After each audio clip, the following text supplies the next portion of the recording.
ছাত্র জনতার গণ অভ্যুত্থানে পদচ্যুত হয়ে ভারতে আশ্রয় নেন সাবেক প্রধানমন্ত্রী শেখ হাসিনা। এরপর বর্তমান অন্তর্বর্তী সরকারের প্রধান উপদেষ্টা ডক্টর মোহাম্মদ ইউনূস প্রতিবেশী রাষ্ট্র ভারতের সাথে সৃষ্ট রাজনৈতিক টানাপোড়েন তা নিয়ে ভারতীয় বেশ কয়েকটি মিডিয়ায় সাক্ষাৎকারে বাংলাদেশের অবস্থান প্রকাশ করেছেন। এবার তিস্তার পানি বণ্টন নিয়ে কঠোর বার্তা দিয়েছেন ডক্টর ইউনূস।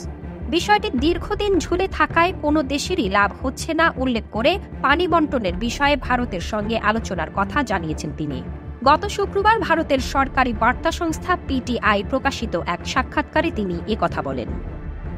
ডক্টর ইউনূস বলেন, দুই দেশের মধ্যকার পানি বণ্টনের বিষয়টি অবশ্যই আন্তর্জাতিক নিয়ম অনুসারে সমাধান করা উচিত। বাংলাদেশের মতো ভাটির দেশগুলোর নির্দিষ্ট অধিকার রয়েছে, এ অধিকার বজায় রাখতে চাই।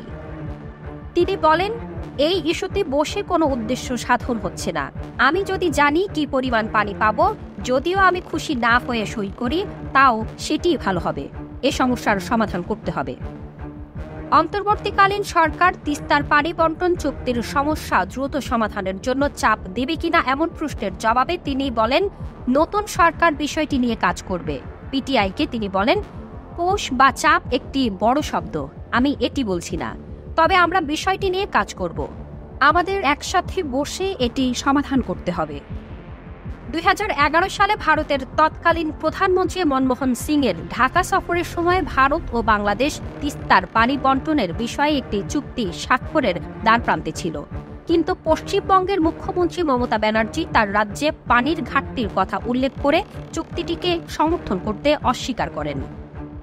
ডক্টর ইউনূস বলেন, এটি নতুন কোনো ইস্যু নয়, এটি খুব পুরনো ইস্যু। আমরা বেশ কয়েকবার এই বিষয়ে কথা বলেছি। আলোচনা শুরু হয়েছিল পাকিস্তানের শাসনামলে।